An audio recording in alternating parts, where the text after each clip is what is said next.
Hello friends, तो चलिए start करते हैं। क्लास 10 एक्सरसाइज 4.3 का question number second. Find the value of K for each of the following quadratic equations so that they have two equal roots. हमें value find करनी है के की, जो हमें गिवन क्वाड्रेटिक इक्वेशन में दी गई है। यहाँ से हमें के की वैल्यू निकालनी है और बोला है कि ये जो क्वाड्रेटिक इक्वेशन है इसमें हमारे पास टू इक्वल रूट एग्जिस्ट कर रहे हैं। ये हमें हिंट दिया गया है इसमें। अब देखिए, टू इक्वल रूट कब एग्जिस्ट करते हैं? जब हमारा डिस्क्रिमिनेंट क्या होता है, जीरो के बराबर होता है। तो यानी कि इसमें हमें डिस्क्रिमिनेंट दिया गया है जीरो के बराबर। और डी का वैसे फॉर्मूला क्या था, बी स्क्र माइनस 4ac। तो यहाँ पे हम बी स्क्र माइनस 4ac को जीरो के बराबर रखेंगे, वहां से हम के की वैल्यू निकालेंगे। तो ये हमें क्वाड्रेटिक इक्वेशन गिवन दी गई है। सबसे पहले हम इसे जनरल क्वाड्रेटिक इक्वेशन के साथ कंपेयर करेंगे। जनरल क्वाड्रेटिक इक्वेशन होती है A X square plus B X plus C is equal to 0।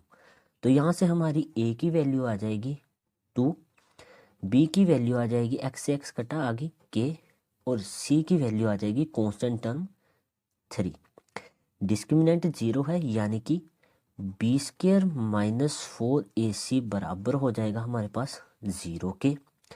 अब इनकी वैल्यूज यहाँ पे पुट करेंगे। b की वैल्यू है k, तो k और उसका स्क्वायर है तो k स्क्वायर माइनस 4, a की वैल्यू है 2 और c की वैल्यू है 3 इज इक्वल टू में 0। k स्क्वायर माइनस आएगा, माइनस 4 2 जा 8, 8 3 जा 24 इज इक्वल टू 0 आ जाएगा। के स्क्वायर माइनस का 24 है इज इक्वल टू के दूसरी साइड जाएगा तो ये हो जाएगा पॉजिटिव का। अब स्क्वायर उधर जाके क्या बनाता है, स्क्वायर रूट। तो k is equal to square root 24। अब आगे 24 स्क्वायर रूट के अंदर है तो इसके हम फैक्टर निकालेंगे। 24 के क्या क्या फैक्टर आ सकते हैं, देखिए 24 के 2 1 जा 2, 2 2 जा 4, फिर 12 चला जाता है 2 से, 2 6 जा 12, 2 3 जा 6 और 3 खुद के टेबल में आता है, 3 1 जा 3।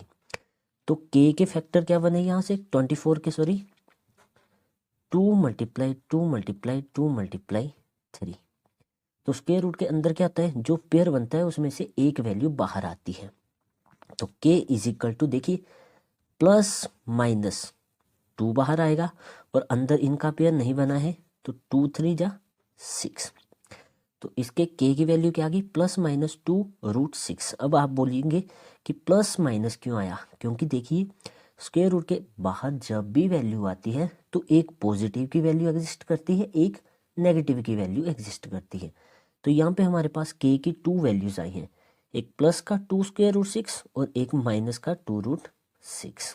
आई होप ये आपको अच्छे से क्लियर हो गया होगा। चलिए अब सेकेंड पार्ट को करते हैं। सेकेंड पार्ट को पहले हमें थोड़ा सिंप्लीफाई करना पड़ेगा। के एक्स को पहले एक्स से मल्टीप्लाई करेंगे, फिर माइनस 2 के साथ। तो के एक्स मल्टीप्लाई एक्स हो जाएगा k x square plus minus minus k x multiply 2, तो ये आ जाएगा 2 x plus 6 is equal to 0। अब इसे कंपेयर करेंगे हम जनरल क्वाड्रेटिक इक्वेशन के साथ। A X square plus B X plus C is equal to 0। तो यहाँ से a की वैल्यू कितनी आ जाएगी, एक्स स्क्वायर से एक्स स्क्वायर कटा आ गया k, b की वैल्यू आ गई x से x कटा आ गया माइनस 2k, और c की वैल्यू आ गई हमारे पास 6। अब डिस्क्रिमिनेंट हमारे पास 0 है क्योंकि हमारे 2 रियल इक्वल रूट एग्जिस्ट कर रहे हैं। तो क्या करेंगे हम, B square minus 4ac is equal to 0 के बराबर रखेंगे ताकि हम k की वैल्यू आसानी से निकाल सकें। b की वैल्यू है माइनस 2k, तो माइनस 2k और उसका होल स्क्वायर माइनस 4, a की वैल्यू है k और c की वैल्यू है 6 इज इक्वल टू में 0। माइनस का स्क्वायर माइनस माइनस पॉजिटिव हो जाता है, 2 का स्क्वायर 2 2 जा 4 और साथ में k का स्क्वायर माइनस 4 6 जा 24 और साथ में k इज इक्वल टू 0। अब देखिए दोनों वैल्यूज में एक तो k कॉमन हम ले सकते हैं और दोनों वैल्यू 4 के टेबल में आती है, 4 1 जा 4, 4 6 जा 24। तो 4 और k हम कॉमन ले लेंगे। यहाँ से 4 कॉमन ले लिया, क्या बचा, k स्क्वायर में से k कॉमन ले लिया तो बचा अकेला के। -4 के टेबल में 24 आता है 6 पे, 4 6 24 और के हम बाहर कॉमन ले चुके हैं इज इक्वल टू 0।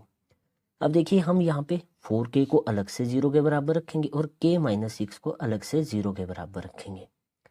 तो 4k इज इक्वल टू 0 और इस side k - 6 is equal to 0। तो 4 मल्टीप्लाई में कहाँ चला जाएगा, डिवाइड में, 0/4। तो k की वैल्यू कितनी आ गई हमारी, 0। और यहाँ पे माइनस का 6 है, दूसरी साइड जाएगा तो पॉजिटिव का हो जाएगा। तो k is equal to positive का 6। अब देखिए हमारी k इज इक्वल टू 0 वाली वैल्यू एग्जिस्ट नहीं करेगी। क्यों? अगर गिवन जो हमारे पास क्वाड्रेटिक इक्वेशन है इसमें हम k की वैल्यू 0 रखें तो ये वैल्यू भी 0 हो जाएगी और ये वाली वैल्यू 0 हो जाएगी। तो ये हमारी क्वाड्रेटिक इक्वेशन बचेगी ही नहीं, सिर्फ हमारे पास 6 बचेगा। इसीलिए k इज इक्वल टू 0 वाली वैल्यू हम निगलेक्ट कर देंगे और k की वैल्यू कितनी आ रही है, सिर्फ 6। तो ये हमारा सेकंड क्वेश्चन भी यहाँ पे कंप्लीट होता है। चलिए मिलते हैं हम नेक्स्ट क्वेश्चन के साथ नेक्स्ट वीडियो में। जय श्री राम।